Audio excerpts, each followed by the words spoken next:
Hello, dear learners. I hope you're enjoying this course so far. Your feedback is crucial, so please share your thoughts. In today's lesson, we'll explore how to express countries, languages, nationalities in Chinese, and we'll also cover famous Chinese provinces and cities. Let's get started on this linguistic journey together. Let's begin our exploration by focusing on three fascinating countries: China, Germany, and France. Firstly, we have China, 中国. Take a look at the picture, a nation steeped in history and culture. The term 中国 consists of two characters, 中 meaning middle or central, and 国, which translates to country. So, quite literally, China is the middle kingdom or the central country. Moving on to Germany, 德国. Observe the image that represents this European powerhouse. The term 德国 is made up of 德, meaning virtuous or moral, and 国, which, as we now know, means country. So, Germany is often referred to as the virtuous country. Lastly, let's explore France, 法国. The picture captures the essence of this beautiful nation. 法国 is comprised of 法, meaning law or method, and 国, signifying country. Hence, France is often referred to as the country of laws or the land of the Franks. Now, as we continue our exploration, it's important to note that not all country names include the term 国. Let's delve into three more captivating countries: Morocco, Spain, and Japan. Firstly, let's look at Morocco, 摩洛哥. Absorb the rich image that represents this North African gem.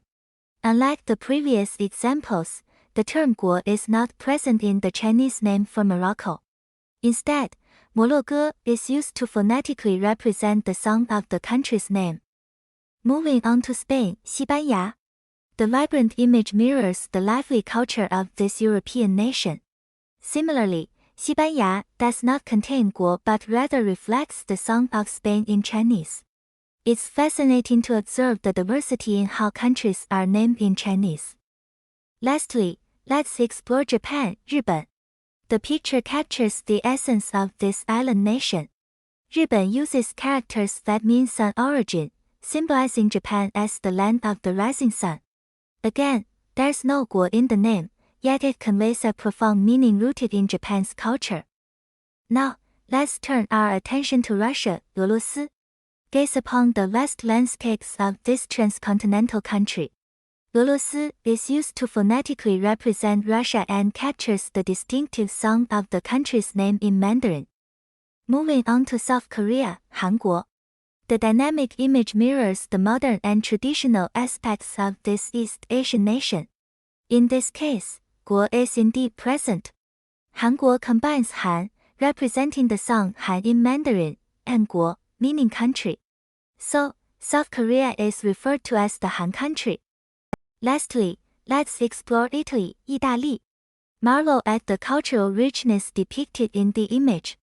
In this case, 意大利 signifies Italy, with the characters conveying the distinctive Italian charm within the context of the Chinese language.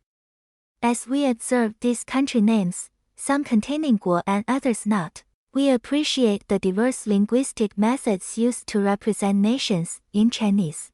Our exploration of languages, cultures, and their linguistic expressions continues in this fascinating journey.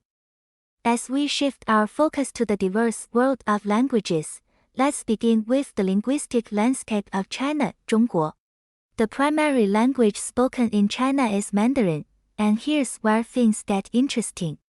Mandarin is known by several names, each offering a unique perspective, 普通话. This term translates to common speech and refers to the standardized form of Mandarin used as the official language in China. 国语, translated as national language, 国语 is another term for Mandarin, emphasizing its role as the official language of the nation. 汉语, this term highlights the Han ethnic group and is often used to refer to the Chinese language in a broader sense. 中文, literally Chinese language. 中文 is a more general term encompassing the Chinese language as a whole.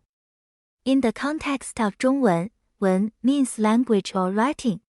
It reflects the written aspect of the Chinese language, emphasizing the characters and written form. In the context of Hanyu, yu means language or speech. It emphasizes the spoken aspect of the Chinese language, focusing on verbal communication.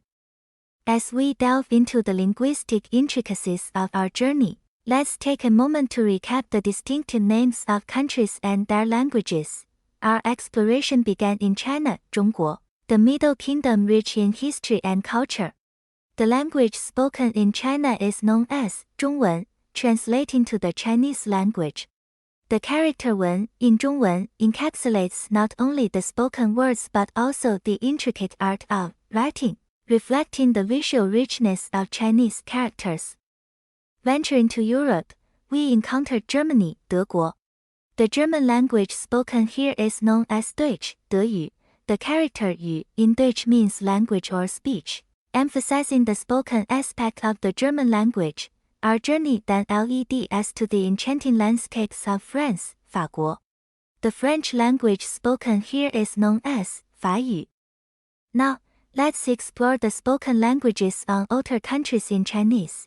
The primary language spoken in Morocco is Arabic, known as 阿拉伯语 in Chinese. The characters 阿拉伯 refer to Arabic, and 语 means language.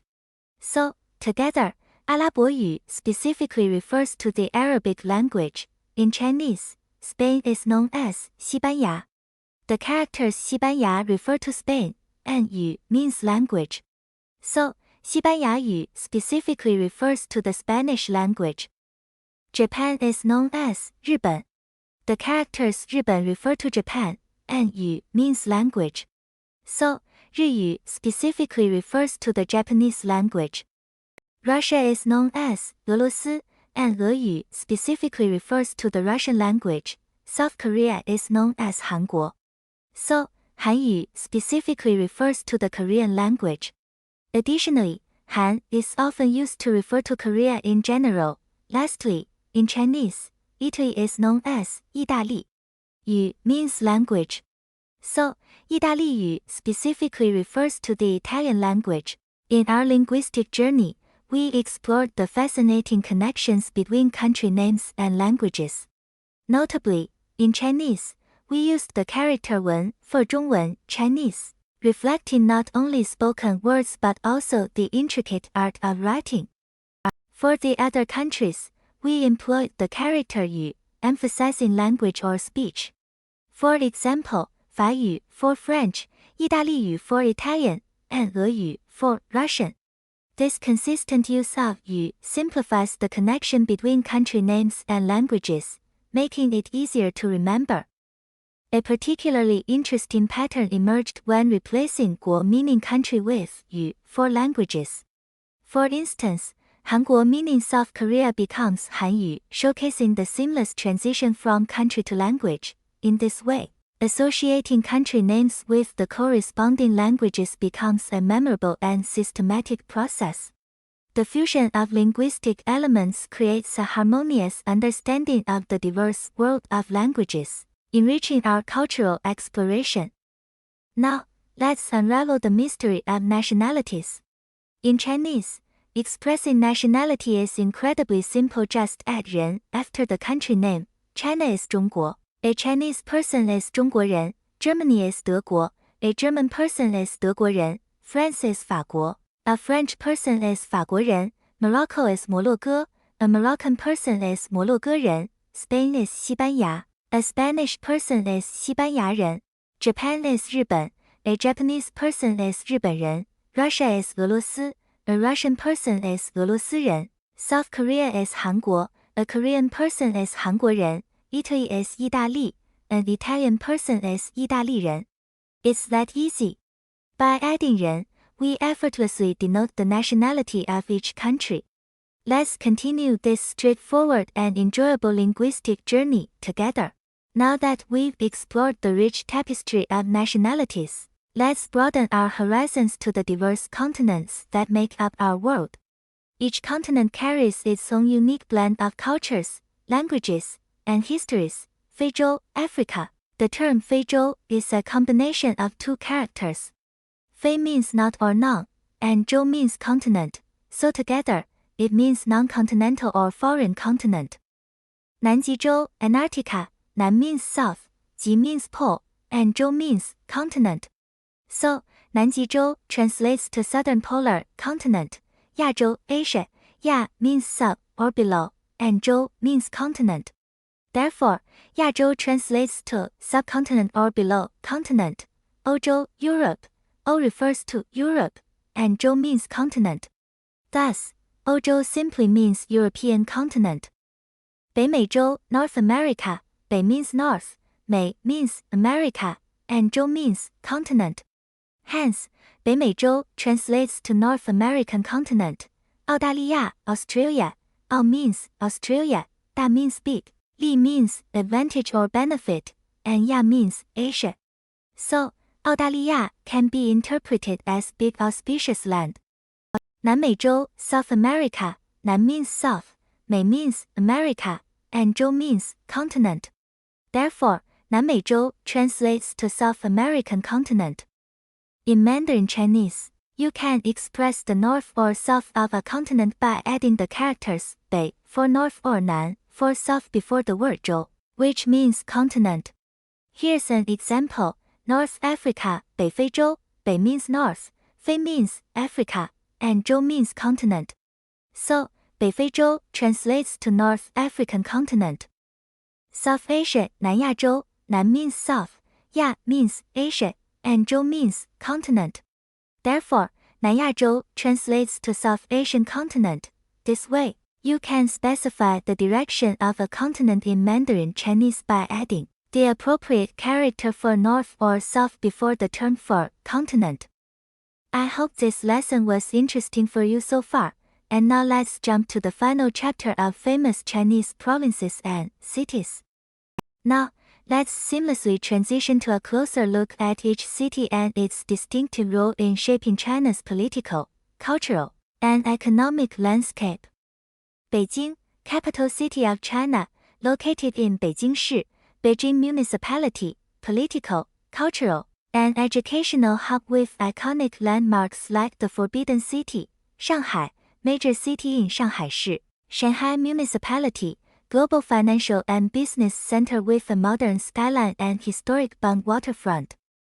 Guangzhou, city in Guangdong省, Guangdong Province, key economic and trading center known for Cantonese cuisine and vibrant markets. Shenzhen, city in Guangdong省, Guangdong Province, rapidly growing technological and industrial hub adjacent to Hong Kong. These cities are located in their respective provinces, and each holds unique significance in terms of culture, economy, and development. Thank you for joining this lesson. I trust it was both informative and enjoyable for you. Remember, repetition is key to improving your Chinese language skills. Wishing you the best of luck, and I look forward to seeing you in the next lesson. 非常感谢您观看这个视频，如果您喜欢，别忘了点赞以获取更多的视频。欢迎提供您的反馈，以便改进内容。愉快学习，拜拜。